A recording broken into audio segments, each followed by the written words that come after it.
പൊന്നമ്പലമേട്ടിൽ അദൃശ്യശാസ്താവയും ധ്യാനിച്ചാത്മാവിൽ കൈകൂപ്പി നിന്നു. എന്നിട്ടും കരുണ കടലായിടും നിന്നെ കാണാൻ തിരുനടയിൽ വന്നു.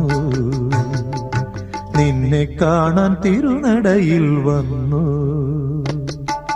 കാശിനാഥനെ വണങ്ങാനായില്ല, കൈലാസത്തിൽ പോകാൻ കഴിഞ്ഞില്ല.